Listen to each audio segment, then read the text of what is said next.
नमस्कार दोस्त। तो आइए इस कहानी को शुरुआत करते हैं।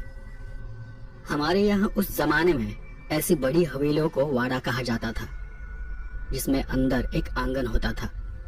आसपास 10-12 बड़े बड़े कमरे होते थे और जहाँ 3-4 परिवार एक साथ रहते थे।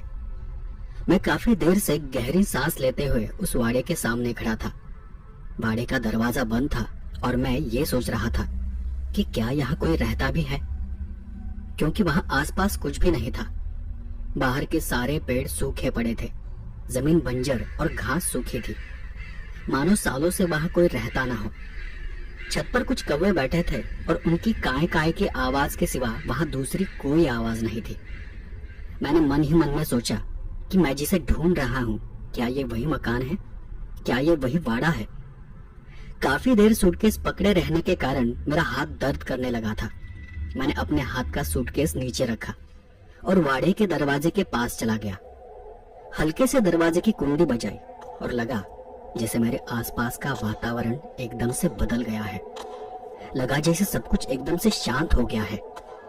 अंदर से मुझे कदमों की आहट सुनाई दे रही थी, दरवाजे तक चलकर आती कदमों की आवाज।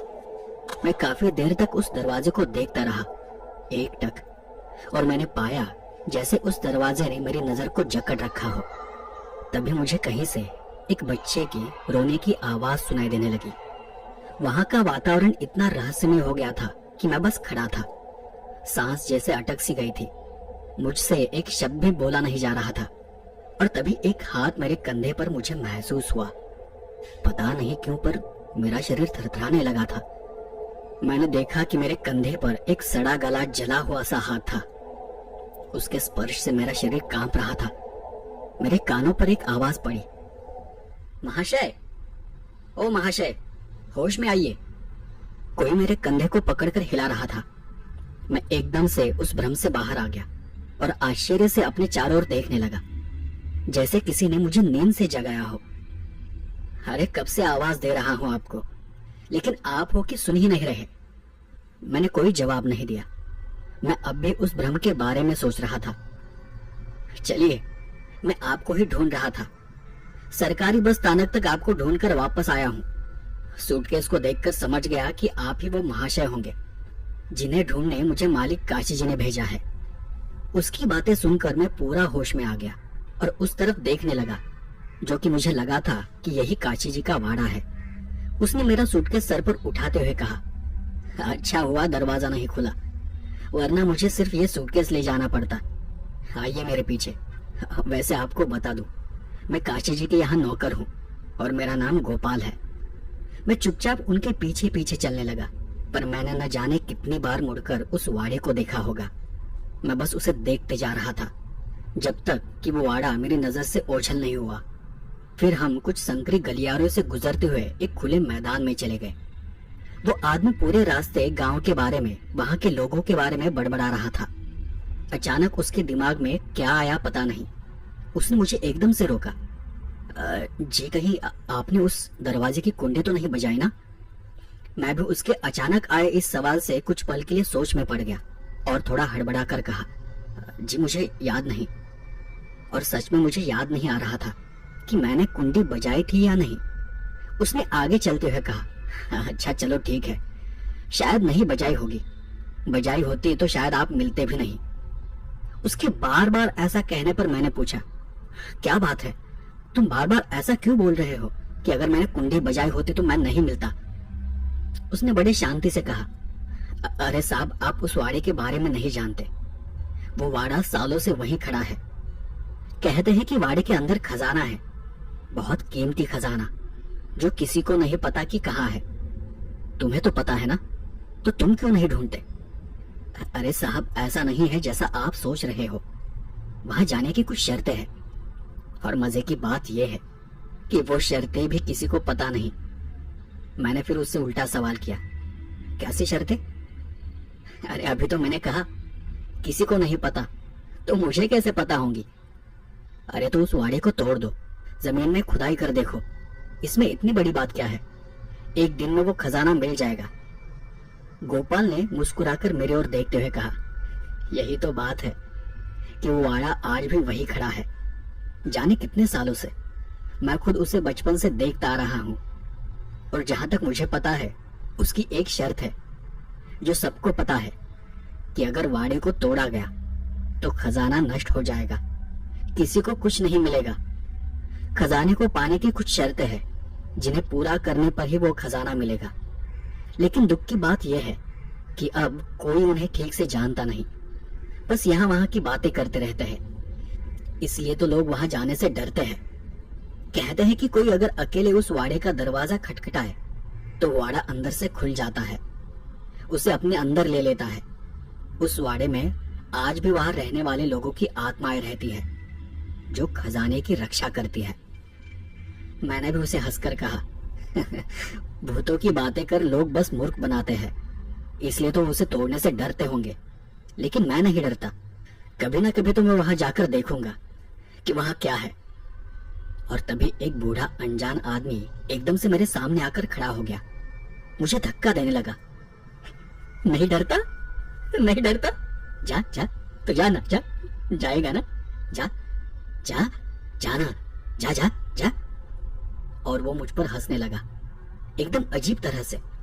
उसे देख मैं पीछे हट गया और गोपाल मेरे बचाव में आगे आ गया। सुखी भाग यहां से, पागल कहेगा। जा भाग, साहब को तकलीफ मत दे। जा मंदिर में जा, वहां तेरे लिए खाना रखा है। खाने का नाम सुनते ही वो भागता हुआ वहां से चला गया। मैं तो बस उसे देखते जा रहा था। गोपाल ने नीचे रखा बैग फिर से उठा लिया। अरे चलिए, ये तो ऐसे ही पागल है, मंदिर में बस पड़ा रहता है। ये तो बस खाना और खजाना, इन दो चीजों के लिए पागल है। अच्छा हाँ, तो मैं क्या कह रहा था कि उस वाड़े में भूत है जो उस वाड़े की खजाने की रक्षा करते हैं, और किसी ने वहां प्रवेश कर भी लिया तो वो उसे जिंदा नहीं छोड़ते।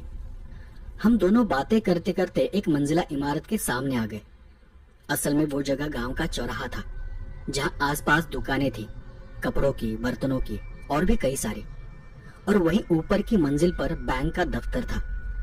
उसने ऊपर की मंजिल की तरफ इशारा करते हुए कहा, साहब वो देखिए, वहां जो बड़ी पार्टी लगी है ना, वही आपका ऑफिस है, और इसी के पीछे एक वाड़ा है जहां आपके रहने का इंतजाम किया है, जिसे आप ढूंढ रहे थे। पर ऑफिस की चाबी मालिक के पास है, जो आपको शाम को मिलेगी।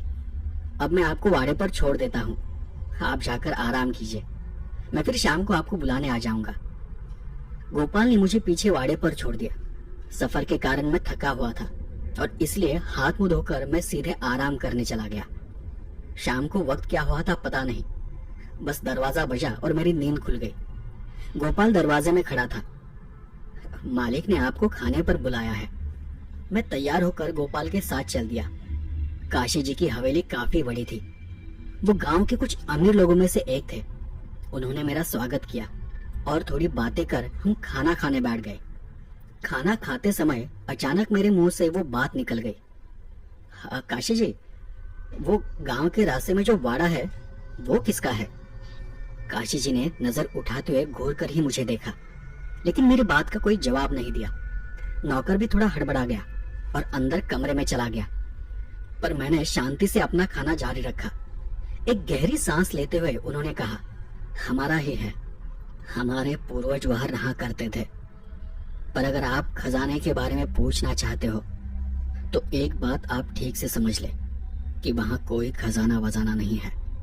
मैंने थोड़ा हंसते हुए ही कहा, मैं भी गोपाल को वही कह रहा था कि वहां कोई खजाना नहीं है। गोपाल अंदर के कमरे से छुपकर बाहर देख रहा था। खाना खत्म होने के तुरंत बाद काशी जी ने कुछ चाबियां मेरे हाथ में थमा दी और गोपाल को देखते हुए कहा, इन्हें घर तक छोड़ाओ और ठीक से समझा दो। मुझे उनकी बात समझ नहीं आई कि उन्होंने ऐसा क्यों कहा, पर इतना बोलकर वो सीधे अंदर चले गए। शायद वो मेरी बात से नाराज थे। गोपाल अपने सर पर हाथ मारते हुए बाहर आ गया और मुझे खींचकर ही बाहर ले गया। अरे साहब, आपको उनसे ऐसी बात नहीं करनी चाहिए थी। आपको नहीं पता, पर उनका पूरा परिवार वहां जलकर राख हुआ है। गोपाल की बात सुनकर मुझे दुख हुआ। तुमने मुझे पहले क्यों नहीं बताया? अपनी बात को संभालते हुए उसने कहा, अच्छा जाने दीजिए, बस इसके बाद कभी भी काशी जी के सामने उस वाड़े का नाम मत निकालिए। उस पर मैंने फिर वही सवाल किया, ठीक है, लेकिन क्या उन्हें वहां जाने की शर्तों के बारे में पता है? गोपाल ने पलट कर कहा, क्यों, आपको भी वहां जाना है? नहीं, बस ऐसे ही पूछ रहा हूँ। अरे साहब, मुझे नहीं पता। तभी वो पागल आदमी फिर से मेरे सामने आ गया। जाएगा? जाना, जा जा जा जा। तुझे भी खजाना चाहिए होगा ना? जा जा जा। इस बार गोपाल ने उसे पीछे धकेल कर कहा, सुखी, क्यों बार बार हमें तंग कर रहा है? जा, भाग यहाँ से। तेरे लिए घर के बाहर खाना रखा है, जाकर खा ले। खाने का नाम सुनकर वो फिर से वहां से भाग गया। मैं अपने बाड़े पर आया और उस भूतिया वाड़े के बारे में सोचते हुए ही सो गया। दूसरे दिन मैंने दफ्तर खोला, सभी फाइलें वगैरह चेक की, गोपाल को साथ लेकर थोड़ी साफ सफाई भी की और उसी दोपहर मैं बैंक से कैश लाने जिला कार्यालय निकल गया। जिला कार्यालय से वापस आते आते मुझे शाम हो गई थी। सूरज डूब रहा था, पंछी अपने अपने घरों को वापस लौट रहे थे, परछाइयां धुंधली पड़ चुकी थी और चलते चलते एक आवाज ने मेरा ध्यान आकर्षित कर लिया। मैंने देखा कि सुखी उस पुराने वाड़े के पास बैठा कुछ खुदाई कर रहा था। मैंने गौर से उसे देखा, देखने लगा कि वो वहां क्या कर रहा है, पर वो एकदम से रुक गया, जैसे उसे पता चल गया था कि मैं दूर उसके पीछे खड़ा हूं। और उसने पलट कर देखा। मुझे तो कुछ सूझा ही नहीं कि मैं क्या करूं। वो वैसा ही मुझे घूरता रहा और एकदम से खड़ा हो गया। जैसे ही वो खड़ा हुआ, मैं तेजी से गांव की ओर चलने लगा। अगर मुझे थोड़ा भी महसूस होता कि वो मेरे पीछे आ रहा है तो शायद मैं दौड़कर ही चला जाता, लेकिन कुछ दूर जाकर मैंने पीछे देखा। मेरे पीछे तब कोई भी नहीं था। रात गोपाल मुझे खाना देने मकान पर आ गया। कुछ देर बाद जब मैं खाना खा रहा था तो मैंने देखा कि खिड़की के बाहर सूखी खड़ा था। दूर खड़े होकर वो मुझे देख रहा था। मैंने अपना ध्यान हटा लिया और चुपचाप खाना खाने लगा। फिर भी कुछ देर बाद मैंने नजर चुराकर खिड़की में देखा तो अब वो वहां से गायब हो चुका था। मैंने खाना खत्म किया और कुछ हिसाब किताब कर सो गया।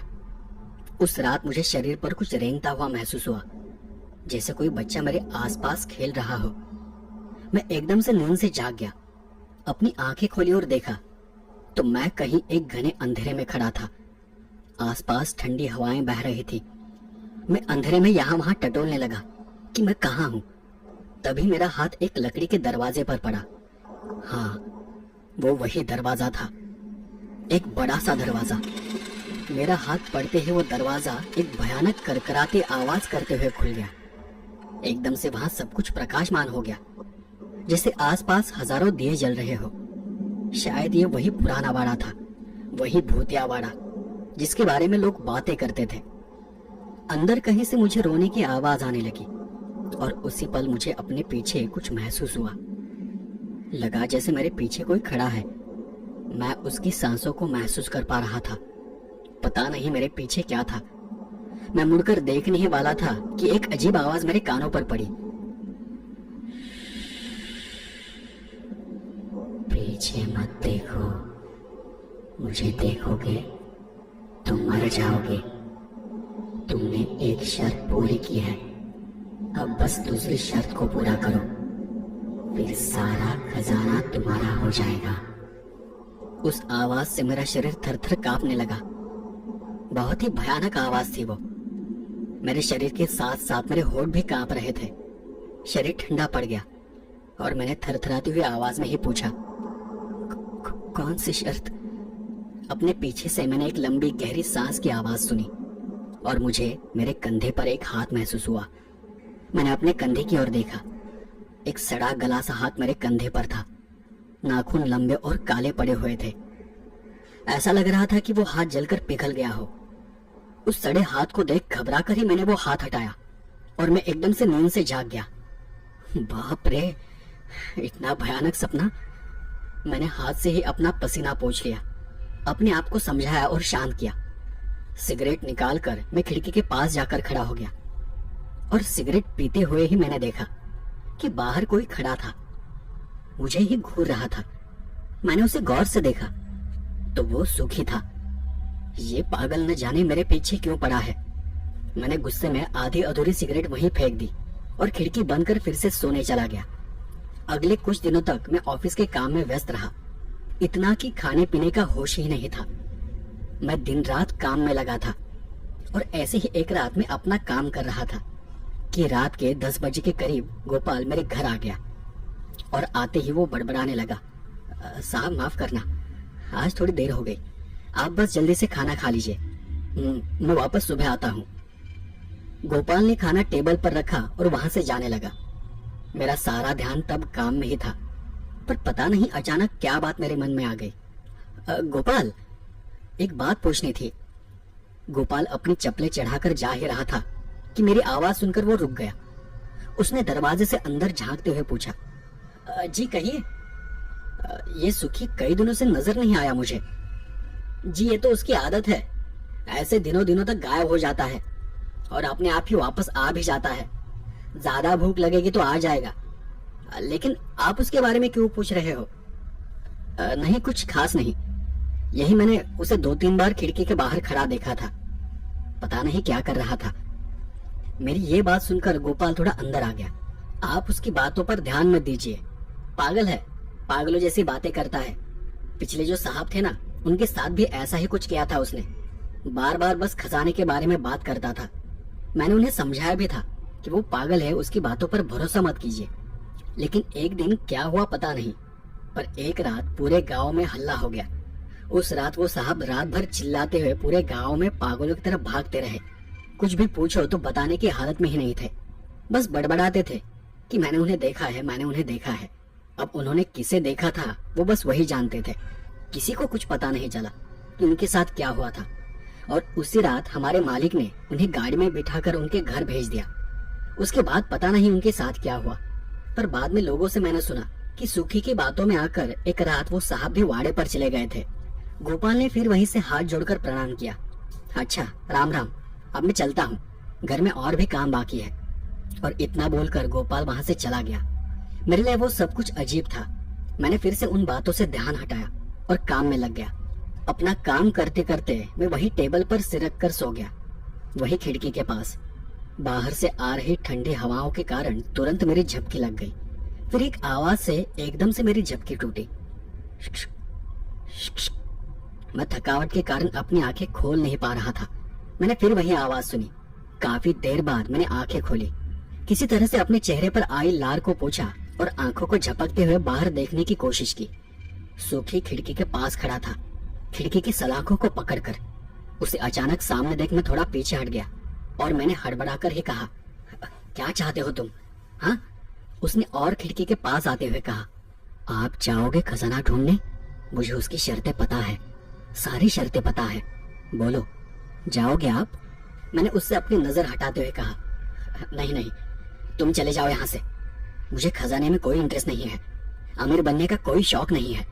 उसने फिर अपनी आंखें बड़ी बड़ी करते हुए कहा, पहली शर्त, खजाना उसी को मिलेगा जिसमें उसे पाने का मोह नहीं है, लालच नहीं है। उसकी वो बात सुनकर मुझ में कुतूहल जाग गया, पर फिर भी मैंने कहा, देखो तुम क्या बोल रहे हो, मुझे कुछ पता नहीं, पर मुझे कोई खजाना नहीं चाहिए।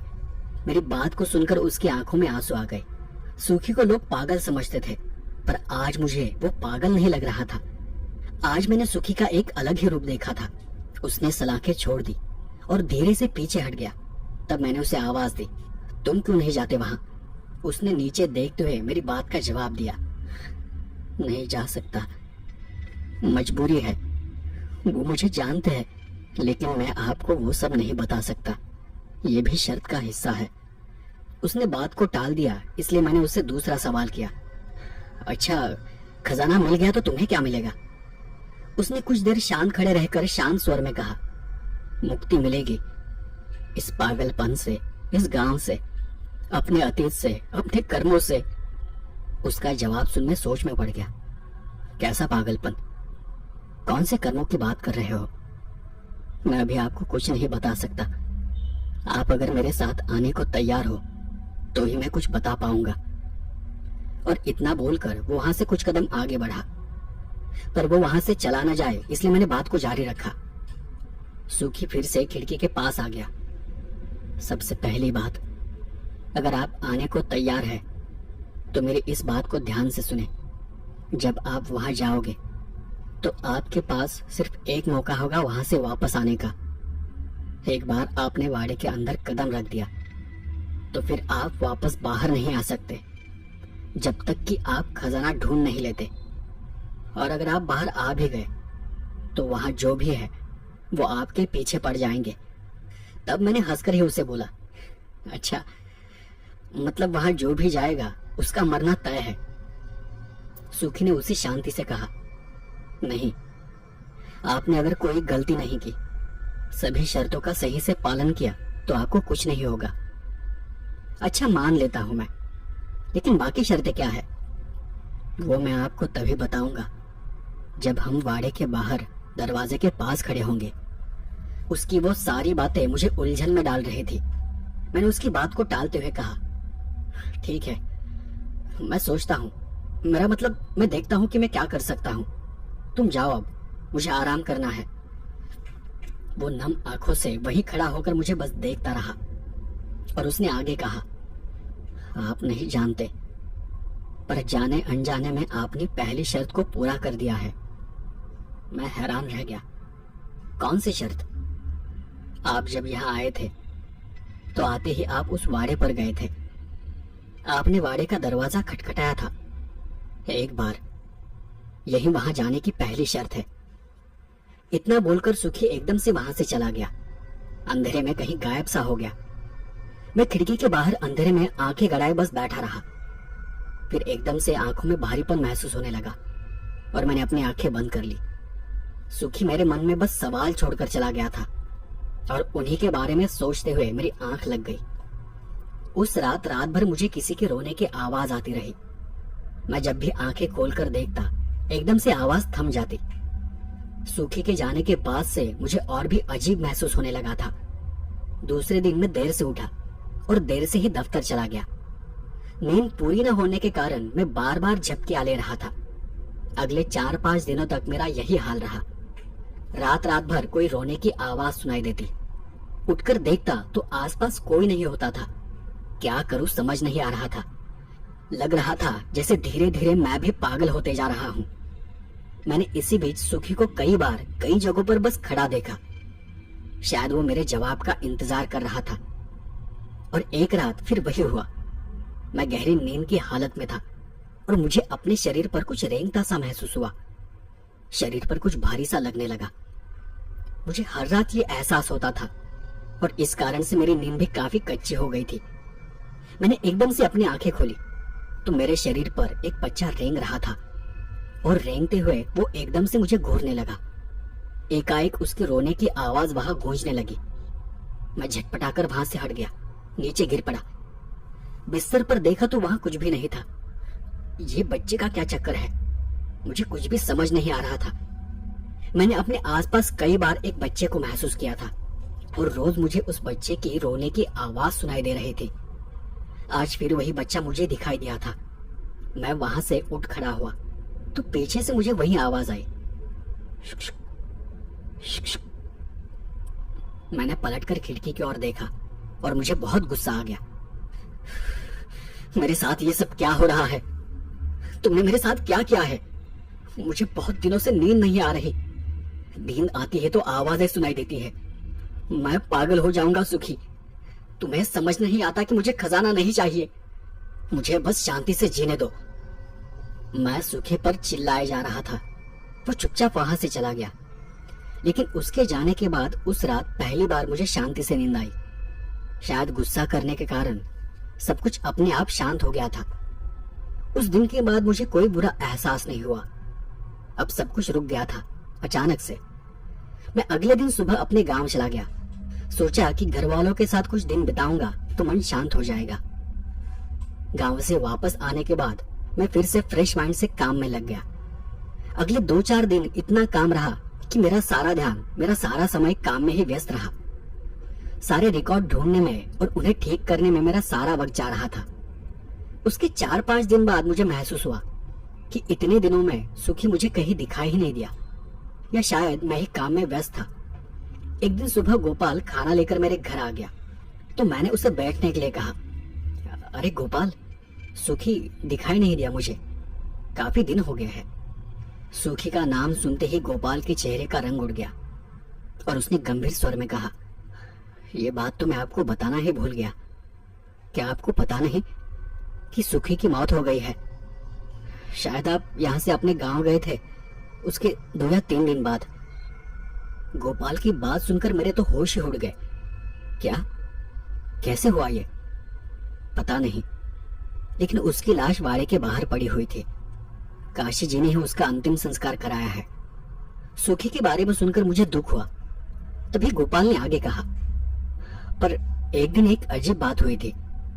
सुखी उस शाम मुझे रास्ते में मिला था। अच्छे से बात भी कर रहा था। लगा जैसे वो एकदम से ठीक हो गया हो। उसने मुझे बस इतना कहा कि साहब से कहना कि उस शाम में जहां बैठा था वही उनके सारे सवालों के जवाब मिल जाएंगे। और इतना बोलकर वो फिर से पागलों जैसी हरकतें करने लगा। दौड़ता हुआ ही वहां से चला गया। मैं तो उसका यह रूप देखकर हैरान था। समझ ही नहीं पाया कि वो सच में पागल है या फिर ठीक है। गोपाल की बात सुन मैं भी सोच में पड़ गया। कौन सी शाम, कौन सी जगह? मुझे याद ही नहीं आ रहा था कि वो किस जगह के बारे में बात कर रहा था। ज्यादातर मैंने उसे मंदिर में चौक में ही खड़ा देखा था। उसी दिन दोपहर मैं वापस पैसे लाने जिला कार्यालय चला गया। गांव वापस आते आते मुझे हमेशा की तरह शाम हो गई। सूरज की लाली आसमान में फैल रही थी।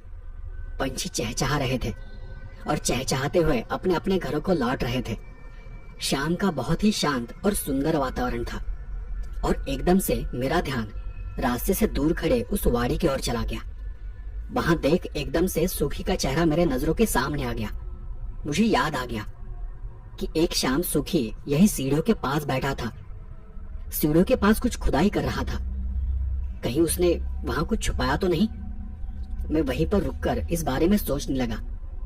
गांव के लोग उस वक्त रास्ते से गुजर रहे थे, इसलिए सोचा कि अंधेरा होने के बाद वहां जाऊंगा और देखूंगा कि वहां क्या है। वरना गांव के लोगों ने मुझे देख लिया तो सोचेंगे कि मैं भी खजाने के लिए पागल हो गया हूँ। धीरे धीरे सब कुछ अंधेरे में डूबता चला गया। घना अंधेरा होने के बाद मैं अकेला ही वहां चला गया। मैंने अपने साथ एक बड़ा पेचकस और एक छोटी टॉर्च ले ली थी। अंधेरे में टटोलते हुए मैं वाड़े की तरफ जा रहा था। वहां पहुंचते ही मुड़कर मैंने यहाँ वहां देखा। सब तरफ नजर घुमा ली। दूर दूर तक वहां कोई नहीं था। था तो बस घना अंधेरा, गहरा सन्नाटा। बस हवाओं की साए साए करती आवाज थी। मैं धीरे से सीढ़ियों के पास बैठ गया और उस जगह को ढूंढने लगा जहां खुदाई के निशान हो। वहीं एक जगह पर एक छोटा मिट्टी का ढेर लगा था। मैंने जेब से पेचकस निकाला और उस जगह को खोदना शुरू किया। ज्यादा देर नहीं लगी मुझे। थोड़ी सी खुदाई करते ही एक कपड़े का थैले जैसा कुछ पेचकस में फंसकर जमीन से बाहर आ गया। मैंने उस पर से मिट्टी साफ कर उसे खोल कर देखा। उसमें एक पुराना कागज जैसा टुकड़ा था। मैंने उस टुकड़े को खोला और उसे पढ़ने लगा। अगर आप इस कागज को पढ़ रहे हो तो मैं आपको बताना चाहता हूँ कि मुझे अब भी मुक्ति नहीं मिली है। मरने से मुक्ति नहीं मिलती, मुक्ति कर्मों से होती है। मैं इस कागज में सब कुछ लिख नहीं पाऊंगा, पर मैं आपको सच बताना चाहता हूँ कि यहाँ कोई खजाना नहीं है। पर वहां क्या है ये भी मैं आपको बता नहीं पाऊंगा। यही शर्त है। मैंने बता दिया तो आप उसे कभी ढूंढ नहीं पाओगे या वो कभी मिलेगा नहीं। बस इतना बता दो कि जो कुछ यहाँ था सब जलकर राख हो गया है। मैंने ही सब कुछ जला दिया था, अपने परिवार को भी। पर यहाँ कुछ है जो मुक्ति के लिए तरस रहा है, ठीक मेरी तरह। बाकी आपके जो भी सवाल है उन सारे सवालों के जवाब आप मेरे सबसे करीबी दोस्त काशी जी से पूछ सकते हैं। आप बस उनके सामने मेरा नाम ले लीजिए, वो आपको सब बता देंगे। अब ये आप पर है कि आप क्या करना चाहते हैं। अगर आप मेरी मदद करना चाहते हैं तो पीछे की ओर लिखी शर्तों को पढ़ ले, वरना इस कागज को जलाकर यहीं पर फेंक दे। मैंने उस कागज को पलटा और उस पर लिखी शर्तों को पढ़ने लगा। सबसे पहले सिर्फ एक बार दरवाजे की कुंडी बजानी है, फिर थोड़ा इंतजार करना। अंदर से कदमों की आहट सुनाई देगी, मतलब कोई अंदर से चलकर दरवाजे तक आ जाएगा। लेकिन उस आवाज से घबराना नहीं, बस शांत खड़े रहना। अब दूसरी शर्त, यहाँ एक बात पर ध्यान दीजिए कि अगर आप वापस लौटना चाहते हो तो 2 बार कुंडी बजाने से पहले लौट सकते हो। लेकिन अगर आपने 2 बार कुंडी बजा दी तो आप पीछे नहीं हट सकते। वहां की सभी बुरी आत्माएं आपके पीछे पड़ जाएंगी, आपकी जान ले लेंगी। 2 बार खटखटाने का अर्थ है कि आप अपनी मर्जी से अंदर जाने को तैयार है। जब कदमों की आवाज थम जाए उसके बाद 2 बार कुंडी बजानी है। कुंडी बजाते ही झट से अपनी आंखें बंद कर लीजिए, क्योंकि आप उन्हें देख नहीं पाओगे। उन्हें देखते ही आपकी आंखें फट जाएंगी, आपको कुछ समझ नहीं आएगा और वो आपको आसानी से मार देंगे। आप जब तक उन्हें देखते नहीं वो आपका कुछ भी बिगाड़ नहीं सकते। फिर जब दरवाजा खुलेगा आपको बस कुछ कदम अंदर जाना है। अंदर जाते ही दरवाजा फिर से बंद हो जाएगा। अब कुछ भी हो जाए आपको अपनी आंखें बंद रखनी है। अब तीसरी शर्त, भ्रम से बचिए।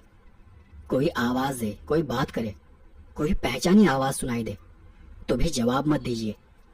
बस किसी से बात नहीं करनी है, चुपचाप चलते रहना है जब तक कि एक बड़ा सा लकड़ी का बक्सा मिल नहीं जाता जिसमें एक बहुत प्यारी सी चीज है। आपको बस उसे वाड़े से बाहर लेकर आना है। अब शायद ऐसा भी होगा कि आपको बक्सा मिलने के बाद भ्रम भी हो सकता है कि क्या यह वही बक्सा है जिसे मैं ढूंढ रहा हूं। लेकिन एक बात याद रखना कि जिस वक्त आपको आपके अंदर की आवाज कहे कि हाँ ये वही चीज है, यही वो बक्सा है जिसे मैं ढूंढ रहा हूं, तब आप अपनी आंखें खोल सकते हैं। बस अपनी अंदर की आवाज पर भरोसा कीजिए, आपको कुछ नहीं होगा। इतना ही लिखा था उस कागज में और अब मुझे निर्णय लेना था कि मुझे आगे क्या करना है। मैं उस कागज को जेब में रख आहिस्ता से दरवाजे के पास जाकर खड़ा हो गया। बिना कुछ सोचे मैंने एक बार दरवाजे की कुंडी बजा दी और मैं बस शांत खड़ा रहा। असल में मैं बस देखना चाहता था कि सही में कदमों की आवाज आती है या नहीं, और उतना कर मैं वहां से वापस जाने वाला था। लेकिन सब कुछ एकदम से बदल गया। कुंडी बजाते ही सब शांत हो गया, एकदम गहरा सन्नाटा। वो एहसास ऐसा था कि अचानक मैं किसी अंधेरी दुनिया में चला गया हूँ। अगले पल गहरे सन्नाटे में मुझे अंदर से आती कदमों की आहट सुनाई देने लगी, ठीक वैसी जैसा सूखी ने कहा था। और अंदर से आती उस आवाज को सुनकर मेरी हिम्मत ने जवाब दे दिया और उस पल में वहां से निकलने ही वाला था कि मुझे अपने पीछे कुछ महसूस हुआ। मेरे पीछे कोई खड़ा था। मैं उसकी सांसों को महसूस कर पा रहा था, लेकिन मुड़कर देखने की मुझ में हिम्मत नहीं थी। मैं काफी डरा हुआ था और उसी पल एक अजीब डरावनी आवाज मेरे कानों पर पड़ी। पीछे मत देखो, मुझे देखोगे तो तुम मर जाओगे। दूसरी शर्त को पूरा करो। मैंने ये आवाज सुनी थी सपने में। ये वही आवाज थी। मेरा शरीर थर थर कांपने लगा जैसे मैं फंस चुका हूं। मुझे मेरे कंधे पर एक हाथ महसूस हुआ। मेरे कंधे पर वही सड़ा गला सा हाथ था, लंबे काले पड़े नाखून थे। इस बार उसे हटाने की मेरी हिम्मत नहीं थी, क्योंकि यह सच था। मैंने डर के मारे पहले ही अपनी आंखें बंद कर ली और न जाने क्या सोचकर मैंने 2 बार कुंडी बजाई। अब मैं चाहकर भी वापस लौट नहीं सकता था। एक करकराती आवाज उस भयानक सन्नाटे में गूंजने लगी। दरवाजा खुल गया था। मैं 4-5 कदम अंदर चला गया और फिर दरवाजा बंद हो गया। एक बड़ी आवाज हुई। दरवाजा बंद होते ही सब आवाजें हवा में जैसे घुल सी गई। सब तरफ गहरा सन्नाटा फैल गया। गर्मी के दिन होने के बावजूद आसपास का वातावरण एकदम से ठंडा पड़ गया। मैं पागलों की तरह बस बंद आंखों से कुछ महसूस करने की कोशिश कर रहा था। पता नहीं वहां आसपास क्या था, मुझे कहाँ जाना था, क्या करना था, कुछ पता नहीं था। पर मैं करीब करीब आधे घंटे तक उस एक जगह पर खड़ा था। लगा जैसे यहाँ कुछ भी नहीं है। जैसा कि खत में लिखा था वहां कुछ भी महसूस नहीं हो रहा था। मैंने धीरे से अपना एक कदम आगे बढ़ाया। कदम बढ़ाने के साथ ही एक हल्की आवाज ने मेरा ध्यान आकर्षित कर लिया। मेरे आसपास कोई मच्छर या कोई कीड़ा था जो मेरे कान के पास भनभना रहा था।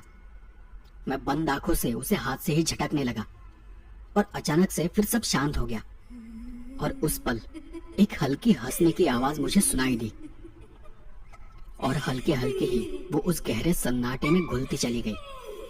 मेरा शरीर एकदम से ठंडा पड़ गया। इतनी देर बाद पहली बार मुझे अपने आसपास कुछ महसूस हुआ था। कुछ समझ नहीं आ रहा था। मैं कुछ देर उसी जगह पर खड़ा रहा और अब मुझे दूर कहीं से एक गुनगुनाने की आवाज सुनाई देने लगी। मैं देख नहीं सकता था, पर वो किसी औरत की आवाज थी और धीरे धीरे सब कुछ सामान्य हो गया।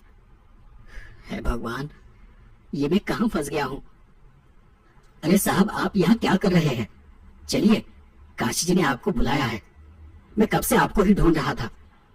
आप ठीक कह रहे थे कि ये भूत भूत कुछ नहीं होता। ये मेरे पीछे से आती आवाज थी। गोपाल, गोपाल यहाँ कहां से आ गया? लेकिन मैंने उस आवाज का जवाब नहीं दिया। हाँ, आप कुछ बोलते क्यों नहीं साहब? क्या आप भी भूतों से डरते हो? डरपोक हो आप भी, बाकी लोगों की तरह। मेरे दिमाग ने काम करना बंद कर दिया। आगे बढ़ने की हिम्मत नहीं थी मुझ में। पता नहीं मेरे साथ आगे क्या क्या होने वाला था। मेरे लिए अब पीछे जाने के सारे रास्ते बंद हो चुके थे।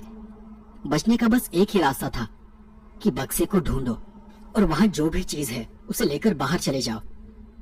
काफी देर बाद हिम्मत कर मैं फिर से आगे बढ़ा। अब हर आवाज से मेरे शरीर में बिजली कौंध रही थी। हर एहसास मुझे डरा रहा था। मैं चुपचाप धीरे धीरे चलता रहा। वहां नहीं, अपनी दाई तरफ के कमरे में वो बक्सा है जिसे तुम ढूंढ रहे हो। ये किसी औरत की आवाज थी और एकदम से किसी ने मेरा हाथ पकड़ लिया। मेरा पूरा शरीर एक बार की फिर से कांप उठा। मैंने पहले से बंद आंखों को और कसकर बंद कर लिया। उसके हाथ का स्पर्श एकदम खुरदुरा था, पर मैं थरथराते हुए अपनी जगह पर डट के खड़ा रहा। एक इंच भी नहीं हिला। चलो मेरे साथ, मैं तुम्हें असली खजाना दिलाती हूँ। मैंने कोई जवाब नहीं दिया, बस डर के मारे जोर जोर से सांस लेता रहा और धीरे धीरे उस हाथ की पकड़ छूटती चली गई। अब मुझ में थोड़ी हिम्मत आ गई थी। मैं इतनी देर में इतना तो जान गया था कि ये सब बस मुझे डरा रहे हैं, बाकी कुछ नहीं कर रहे। ये शायद कुछ कर नहीं सकते जब तक कि मैं अपनी आंखें खोल नहीं देता, जब तक कि मैं इनकी बात का कोई जवाब नहीं देता। और इस बार मैं कुछ कदम आगे बढ़ा। तुम्हें हमसे डरने की जरूरत नहीं है। हम कोई तुम्हारे दुश्मन नहीं। तुम्हें जो भी चाहिए तुम ले जा सकते हो। हम तुम्हें कुछ नहीं करेंगे। बस एक बार तुम अपनी आंखें खोलो, तभी हम तुम्हें सही रास्ता दिखा सकते हैं। इस बार एक बुजुर्ग आवाज मेरे कानों पर पड़ी, पर मैंने अपनी मुट्ठियां कस ली। मेरी आंखों की पुतलियां अंदर ही अंदर तेजी से हिल रही थी। उस बूढ़े ने आगे चिल्लाते हुए कहा, क्या तुम्हें हमसे डर नहीं लगता? क्या तुम्हें मौत से भी डर नहीं लगता? मैंने अपने दोनों हाथ जोड़े और मन ही मन में भगवान से प्रार्थना करने लगा। भगवान का नाम जपने लगा। मुझे फिर वही एक हल्की हंसने की आवाज सुनाई देने लगी। ऐसे तुम उसे कभी ढूंढ नहीं पाओगे जिसे तुम ढूंढ रहे हो। ऐसे ही ढूंढते ढूंढते मर जाओगे। और उसी पल मुझे एक रोने की आवाज आने लगी। किसी बच्चे की रोने की आवाज, एक बारीक आवाज। मैं 2-4 कदम उस आवाज की दिशा में बढ़ा और उसे गौर से सुनने की कोशिश करने लगा। वो कोई छलावा नहीं था, कोई भ्रम नहीं था। उसमें दर्द था, एक पुकार थी अपनी माँ के लिए। मैंने ये आवाज पहले भी कहीं सुनी है। हाँ, मुझे याद आ गया। ये आवाज तो मैंने अपने सपने में सुनी थी। मैं उस आवाज की दिशा में अपने कदम बढ़ाता रहा, पर तब उस वक्त मुझे एक साथ कई सारी आवाजें सुनाई दे रही थी। तुम मरने वाले हो, कोई नहीं बचा सकता। ये हमारी दुनिया है, अभी वापस तुम नहीं यही जाओगे। हमारे साथ रहोगे। लेकिन मेरा पूरा ध्यान बस उस बच्चे की आवाज पर था। उस आवाज को सुन ऐसा लगा जैसे कोई नन्हा बच्चा भेड़ियों के झुंड के बीच फंसा हो। मैं अपने हाथों से टटोलता हुआ आगे बढ़ता चला गया। आगे जाते जाते मैं किसी चीज से टकरा गया। हाथों से टटोला पर आगे कुछ नहीं था। वो एक पत्थर की दीवार थी। मैं यहाँ वहां टटोल रहा था। मुझे अपने चारों ओर से तरह तरह की हंसने की आवाजें सुनाई दे रही थी। अब मुझ में हिम्मत तो आ गई थी, लेकिन पता नहीं कि मैं कितनी देर यहाँ वहां टटोलता रहा। घंटों बीत गए। हर कमरे में हर चीज को मैंने टटोला होगा। मुझे ये भी पता नहीं था कि मैं सही जगह पर जा भी रहा हूं या नहीं। मेरा सब्र टूट रहा था। घंटों बीत गए होंगे। मैं वाड़े में बस यहाँ वहां घूम रहा था। वहां की सभी बुरी आत्माएं मुझ पर हंस रही थी। मुझे आंखें खोलने के लिए बार बार उकसा रही थी, लेकिन मैं अच्छे से जानता था कि यही एक मेरे बचने का रास्ता है। इतने घंटे बीतने के बाद मेरी आंखें अब दर्द करने लगी थी। मुझे अपने आप पर गुस्सा आने लगा था कि मैं यहाँ क्यों आया। पता नहीं कितने सारे दरवाजे देखे, कितने सारे कमरों को टटोला, पर कहीं कुछ नहीं मिला। शायद वहां कोई बक्सा था ही नहीं। मैं मरने वाला था। अब मैं थक गया था, हार गया था। मैंने गुस्से में ही अपने हाथ की टॉर्च को वहीं पर नीचे पटक दिया, और टॉर्च को पटकने के साथ ही मुझे एहसास हुआ कि मैं किसी ऐसी चीज पर खड़ा हूं जो कि अंदर से खोखली है। मुझे फिर एक आशा की किरण दिखाई दी। मैंने अब तक बस यहाँ वहां ढूंढा था, ये सोचा ही नहीं कि इतने बड़े वाड़े में तहखाना भी हो सकता है। और इस बार मैं जमीन को, नीचे फर्श को टटोलने लगा, अपने पैर को पटकने लगा और ऐसे ही आगे बढ़ता रहा। बस 2-4 कदम में ही मैंने महसूस किया कि मैं जहां खड़ा था वो एक दरवाजा था, लकड़ी का एक बड़ा सा दरवाजा। मुझे उसका हैंडल मिल गया, पर उसे खोलना मेरे बस की बात नहीं थी। मुझे याद आया कि मेरी जेब में पेचकस है। मैंने उसे तुरंत जेब से निकाला और उसके सहारे मैंने उस पुराने जमे दरवाजे को पूरी ताकत लगाकर खोला। उसे खोलते ही एक प्यारी सी सुगंध मेरे आसपास फैल गई। मतलब मैं सही रास्ते पर था। मैं वहां की सीढ़ियों को टटोलता हुआ नीचे उतरा और वहीं मुझे एक बड़ा सा बक्सा मिला। मुझे यकीन नहीं हो रहा था कि आखिरकार मैंने उस लकड़ी के बक्से को ढूंढ लिया था। मैंने बंद आंखों से टटोलते हुए उस बक्से को खोला तो वहां और भी सुगंध फैल गई। मैं जान चुका था कि मैं सही बक्से के पास हूँ। मैंने खुशी से अपना हाथ उस बक्से के अंदर डाला तो वहां मुझे एक नरम मुलायम सा स्पर्श हुआ। मेरे स्पर्श के साथ ही मुझे रोने की आवाज सुनाई देने लगी। मैंने उसके पूरे शरीर को स्पर्श किया, जैसे कोई माँ अपने बच्चे को स्पर्श करती है। वो बच्चा शांत हो गया।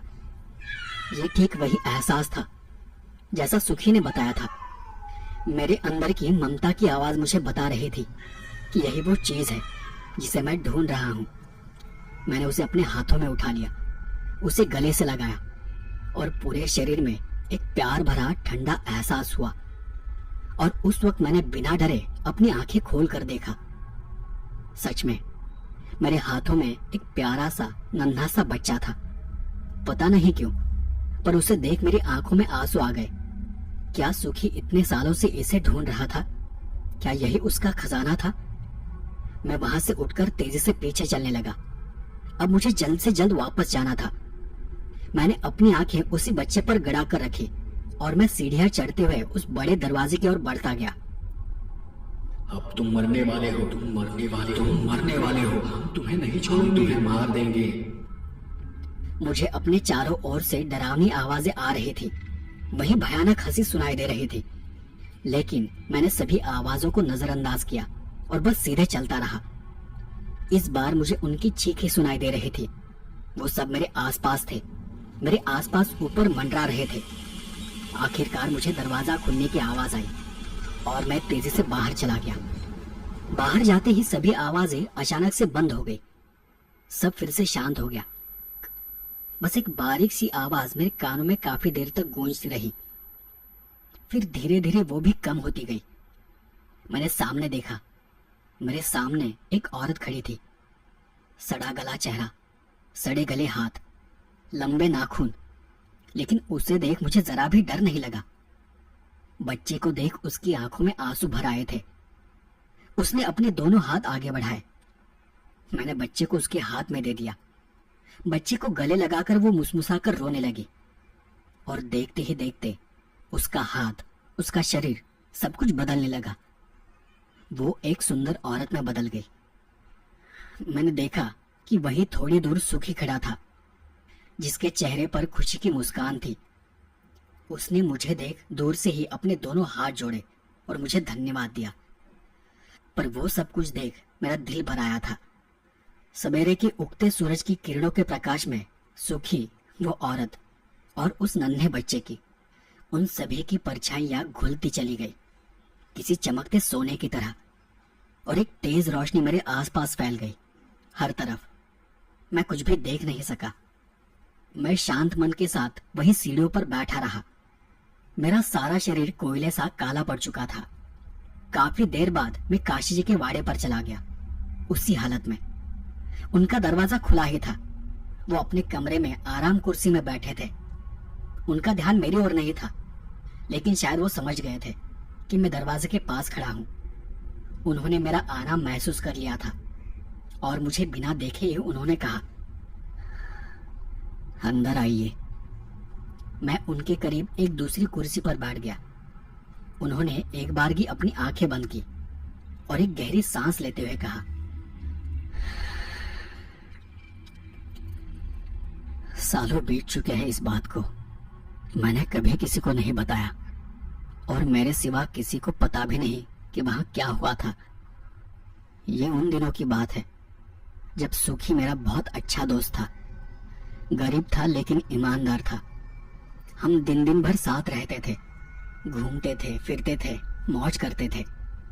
लेकिन घर में किसी को पता नहीं था कि उसने चुपके से मेरी बहन से शादी कर ली थी। मुझे भी नहीं। सुमति नाम था उसका। वो दोनों एक दूसरे से बहुत प्यार करते थे। उन दिनों हम सारे परिवार वाले उस वाड़े में रहते थे, उसी हवेली में, पूरा परिवार। एक रोज अचानक पता चला कि सुमति गर्भवती है और तब पूरे परिवार को उनके रिश्ते के बारे में पता चला। लेकिन वक्त हाथ से निकल चुका था। पूरे परिवार ने सुखी और सुमति के रिश्ते का विरोध किया। गांव में किसी को कुछ पता न चले, इसलिए घर वालों ने सुमति को एक कमरे में बंद कर दिया। आखिरकार सुमति ने उसी कमरे में बच्चे को जन्म दिया। यहाँ सुखी सुमति से मिलने के लिए तड़प रहा था। उससे एक बार बात करने के लिए घर वालों को मना रहा था, पर घर वालों को अपनी धन दौलत पर घमंड था। उस वक्त मुझे नहीं पता था कि घर में क्या हो रहा है, क्योंकि घर वालों ने ही मुझे घर से बाहर भेज दिया था। मैं काफी दिनों तक किसी काम से घर से बाहर था, चाहकर भी उनकी मदद नहीं कर पा रहा था। घर वाले सोचते थे कि गांव वाले क्या कहेंगे, लोग क्या कहेंगे। और अचानक एक दिन मुझे खबर मिली कि सुमति की मौत हो गई है। घर वालों ने चुपके से ही उसका अंतिम संस्कार तक किया। मैं खबर सुनकर वापस आया, पर कोई कुछ बताने को तैयार नहीं था कि उसके साथ क्या हुआ था, उसके बच्चे के साथ क्या हुआ था। लेकिन कहीं से सुखी को इस बात की खबर लग गई और उस रात सुखी घर आया, घर वालों से मिलने, अपने बच्चे को वापस लेने। लेकिन घर वालों का घमंड सुमति की मौत के बाद भी कम नहीं हुआ था। सुखी उनके सामने भीख मांगता रहा, बच्चे के लिए गिड़गिड़ाता रहा, पर किसी ने उसे कुछ नहीं बताया। मुझे भी बस इतना पता था कि घर वालों ने बच्चे को कहीं छुपा कर रखा है, पर कहा वो कोई नहीं बता रहा था। सुखी ने गुस्से में आकर घर में सब जगह उसे ढूंढा, पर उसे उसका बच्चा कहीं नहीं मिला। गुस्से में वो मेरे परिवार पर चिल्लाने लगा, उन्हें मारने की, जला देने की धमकी देने लगा।